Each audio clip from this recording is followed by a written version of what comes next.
How's this for some late night content? So, I just got back from ball hockey, scored myself a beautiful game-winning goal in the slot where I picked it top corner on a screened goaltender after deflecting a defenseman pass. But after showering up and getting ready for bed, I stumbled upon this tweet that I wanted to go out there and make a video about. So this is from Sarah Sivian. And if you don't know who Sarah Siv is, she used to do a lot of work with The Athletic. She was a writer there for years, Carolina Hurricanes beat reporter. Since then, she has moved over to Bleacher Report Open Ice as well as EP Rinkside. But Sarah Sivian certainly is somebody who is connected within the hockey world. She has her Carolina sources and she has her reputable social media following. But when it comes to this tweet, this is one where I'm kind of surprised that she's the one who is breaking it. But according to her sources, Thatcher Demko is done for the rest of the playoffs. She's hearing it. Well then, unhear this, Sarah. Chris goes out there and says, and all the replies are going out there and just kind of talking about it. Okay, this is sad, this is depressing, it's this, it's that.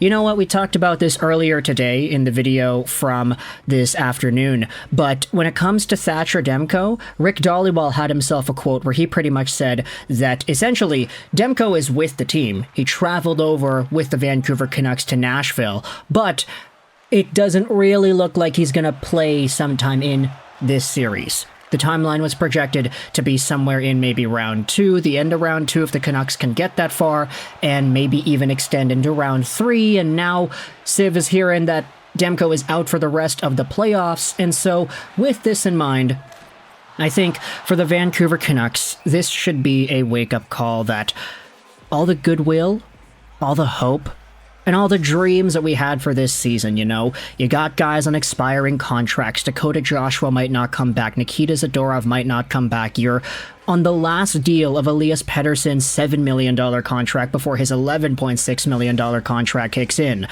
This was supposed to be one of the more desperate times for Vancouver's timeline. If you wanted to take a look at this construction of the team and what they could accomplish together. But Thatcher Demko being out for the playoff run, that kind of, puts a really big dagger in that. So let's go over to Casey DeSmith. Let's just hypothesize. What's the word there? Hypothesize. That's what it is. Yes. Brain fart on my behalf. Let's just hypothesize what a duo of Casey DeSmith and Artur Silovs could do. Because I'll say it right here, Casey DeSmith was not the worst part of the Canucks Game 2 loss 4-1 against Nashville. He had an .800 save percentage, sure, but looking at some of these goals that went in, I mean, the first goal, the Anthony Beauvillier tip out in front, that one is just an absolutely wacky goal. You're not going to let that one in most of the time. It's just an unfortunate bounce, and the way that DeSmith overcommitted to the wrong side definitely didn't make things any better. Second goal, Philip Forsberg walks right in. You would like to see the defenseman not give Forsberg as much space, which is partly why DeSmith was exposed one-on-one like that. The third goal that was scored by Nashville, this one was the rebound out in front off of the Elias Pettersson turnover.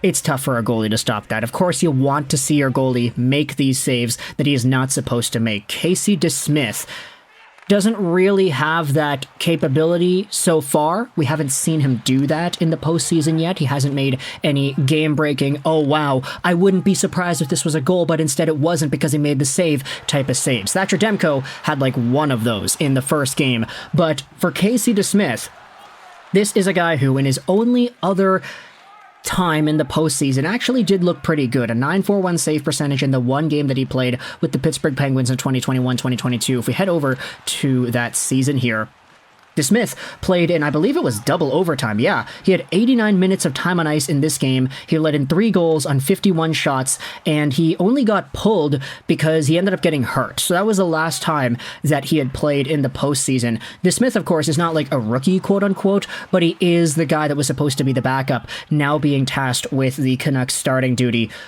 maybe even till the end of the playoff run. And with DeSmith being in this position, we saw a lot of people kind of say, oh yeah, now that there's a guy in Artur Silovs who is the backup, you got to remember the last time a Stanley Cup winning team had themselves a rookie goaltender go out there and make an impact and take over the crease and win the cup. You had two instances. Jim Rutherford's Matt Murray Pittsburgh Penguins team and Jim Rutherford's Cam Ward-led Carolina Hurricanes team. So the question is, could Artur Silovs do similar things? Now, Silovs this season in the NHL had an .881 save percentage in 4 games. His AHL numbers were at .907 save percentage in 34 games. If you go over to Cam Ward and his Stanley Cup winning year with the Carolina Hurricanes, he had an .882 save percentage in the NHL and a .915 save percentage in the AHL. This was his rookie year. He was a really good AHL goalie the year before, a .937 save percentage and a .199 goals against in 50 games. That's absolutely incredible. But Cam Ward then took over the crease for Carolina in the postseason, getting a .920 save percentage in 23 games. Just outstanding numbers. Now, to Cam Ward's credit, he actually did play a lot better in the AHL heading into his monster playoff run and Stanley Cup championship than Artur Silovs has been doing with the Vancouver Canucks AHL affiliate this year. The NHL numbers are roughly the same, Artur Silovs 881 versus Ward's 882. But still, the body of work outside the NHL, the edge does belong to Cam Ward over here. You could say the same thing about Matt Murray because when he made his debut with the Pittsburgh Penguins and eventually won the Stanley Cup, he had a .930 save percentage in the NHL heading into that postseason run where he had a .923 save percentage. In the AHL, his numbers were as good as that. .930 save percentage, 31 games played, just a superior goaltending season compared to what Artur Silovs has done this year. I know it's easy to take the bait and say, oh yeah, Jim Rutherford teams are used to this. They have rookie goalies coming in all the time and winning Stanley Cup championships. But Cam Ward and Matt Murray were unfortunately just better goalies than what Artur Silovs has been so far. I'm not doubting the guy. He's only 23 years old. There's going to be a good future for him into a pro National Hockey League career. But is it now in 2023-2024's playoff run with all the expectations and Thatcher Demko injured? I'm not too sure. One thing's for sure, though, Casey DeSmith, he does have the capability of being able to steal games and being able to win games. If you go over to the beginning of the season, this is when he was absolutely dominant. You go over to the first few games of the year. Here you go, October 11th, Wednesday. He had 5 saves in the 5 shots against that he faced, but that was in 11 minutes. Let's scratch that.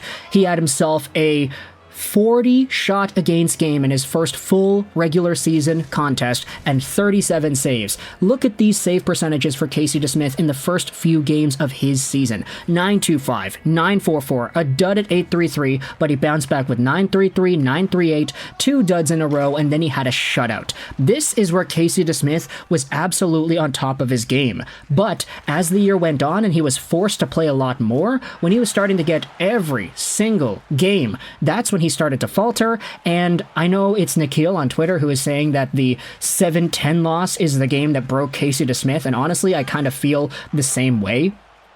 Sure, he bounced back and played well against Anaheim, 944 save percentage, but if you remember that game, it's not really like the Canucks were giving him much to help with either, but either way, as the season went on, this is when DeSmith started to maybe falter a little bit. You could feel a little bit shaky when watching the way that he would make these saves.